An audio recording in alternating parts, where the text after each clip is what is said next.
Kebahagiaan dan kesengsaraan antum adalah tergantung hubungan antum sama Allah. Kapan antum jaga hubungan sama Allah, demi Allah kebahagiaan akan datang. Walaupun antum tinggal di sebuah gubuk yang kecil, walaupun antum cuma makan roti yang kering. Dan kapan antum durhaka dengan sang pencipta Allah, maka terjadilah hal-hal yang tidak diinginkan. Walaupun rumahnya besar, makanannya banyak, mobilnya mewah, penyakitan, punya masalah banyak, sesak dadanya. Itu sudah sunnatullah. Dan Allah mengatakan, walan tajida li sunnatillahi tabdila. Dan kalian tidak akan pernah mendapatkan perubahan dalam sistem yang sudah Allah ciptakan itu. Orang-orang beriman patuh kepada Allah. Kalau kita ikuti langkah mereka, sama dengan mereka. Para nabi-nabi, semua nabi sudah disebutkan bagaimana orang beriman bersama mereka selamat, dan bagaimana orang-orang kafir di antara mereka dihukum oleh Allah. Pada saat jenazah orang-orang kafir Mekah di perang Badar dikumpulkan, lalu Nabi suruh masukkan ke dalam sebuah sumur, ditumpuk semua jenazah mereka. Lalu apa kata Nabi SAW dalam hadits Bukhari?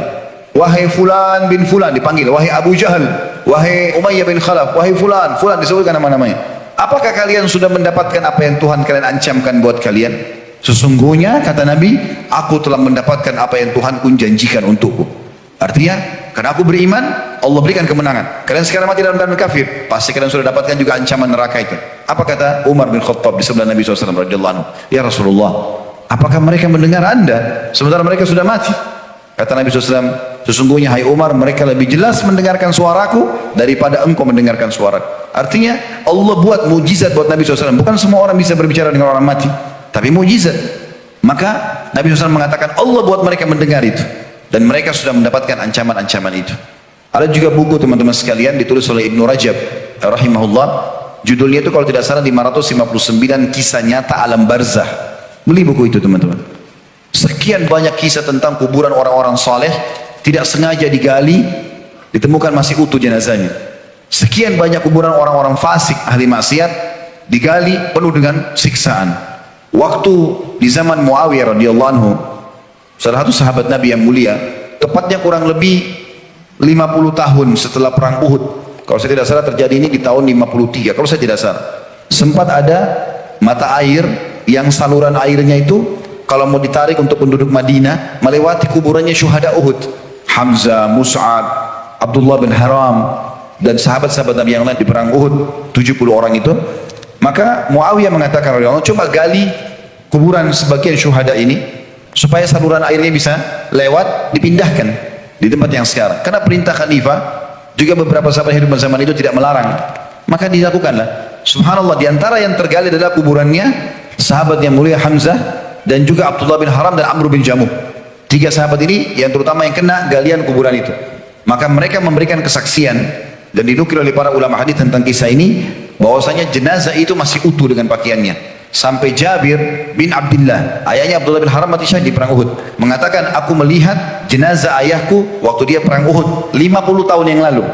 Itu menggunakan baju warna putih bergaris-garis hitam, dan dia kena sobekan pedang itu di bagian pelipisnya, mati syahid radhiyallahu anhu. Maka dia bilang, saya lihat ayahku masih utuh bajunya, seperti baju baru dipakai, dan tangannya menutup pelipisnya pada saat dia meninggal. Kalau diangkat tangannya, darahnya ngucur. Itu kesaksian Jabir tentang ayahnya. Dan juga para sahabat yang hidup pada saat itu menyaksikan dengan mata kepala mereka sendiri, itu ternyata Hamzah masih utuh.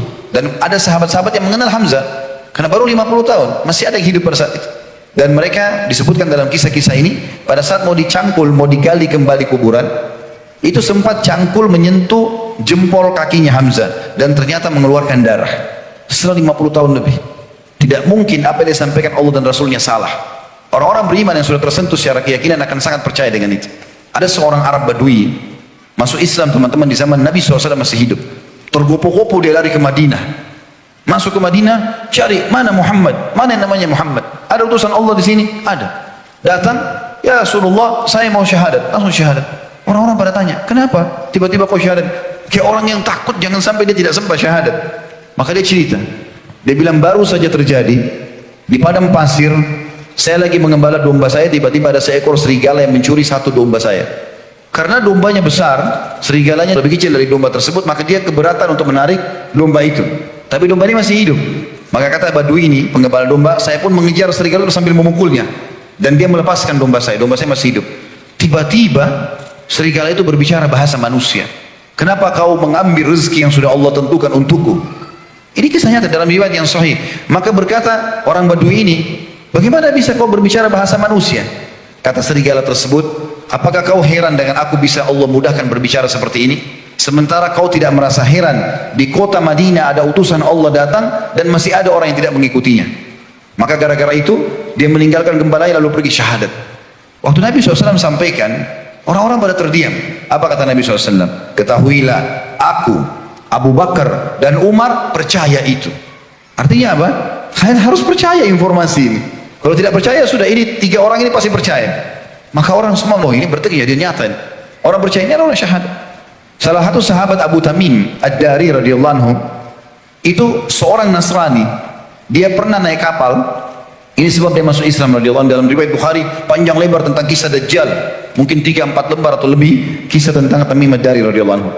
Dihantam ombak kapalnya, tertampar sebuah pulau, dia lihat ada hewan badannya semua bulu, kemudian bisa bicara bahasa manusia, kemudian dia ketemu sama Dajjal di tengah-tengah pulau itu. Ringkas cerita, ketemu sama Dajjal, lalu Dajjal salah satu statementnya mengatakan, apakah kalian sudah beriman kepada Nabi yang keluar jazirah Arab itu? Mereka mengatakan belum. Kata Dajjal, pulanglah, berimanlah kepadanya, karena aku akan keluar nanti di akhir zaman menyebarkan fitnah. Maka tiba-tiba mereka pulang langsung ke Madinah. Waktu saat itu Nabi SAW baru ceritakan kepada para sahabat tentang Dajjal. Akan keluar akhir zaman, nanti ada Dajjal buat fitnah dan segala macam. Sebelum salam kita baca Allah min ya'udzubika min fitnatil masih Dajjal. Nabi SAW jelaskan semua. Datang Tamim Ad-Dari syahadat, ceritakan ya Rasulullah, saya masuk Islam gara-gara ini. Maka Nabi SAW mengatakan, sebentar, kumpul semua muslimin, dengar, orang ini Allah pertemukan dengan Dajjal yang saya ceritakan. Maka Nabi SAW mengatakan, subhanallah yang telah membenarkan apa yang disampaikan. Orang-orang yang beriman beruntunglah, dia yakin dengan masalah itu. Ada seorang salafus saleh dari kalangan tabi'in dulu, tapi saya tidak terlintas sekarang namanya tentunya. Diceritakan oleh Ibnu Rajab juga dalam buku itu, seingat saya. Dia bilang, orang ini tiba-tiba menangis terisak-isak pada saat jenazah adiknya dimasukkan ke kuburan. Padahal dia seorang alim, dia tahu. Kita kan tidak boleh niyaha, memukul-mukul badan, menarik rambut, teriak-teriak, doain yang tidak benar, menyesal-menyesal kenapa si fulan mati, tidak boleh. Teteskan air mata ya, tapi teriak-teriak ini tidak boleh dalam Islam. Nabi SAW mengatakan sesungguhnya mayit tersiksa dengan niyaha itu. Maka orang ini pulang, dia nggak bisa kontrol dirinya, terisak-isak nangis. Murid-muridnya pada katakan, wahai imam, wahai guru kami, bukankah anda menyampaikan kalau Nabi SAW melarang untuk seperti ini? Bagaimana bisa anda lakukan? Apa yang anda khawatirkan?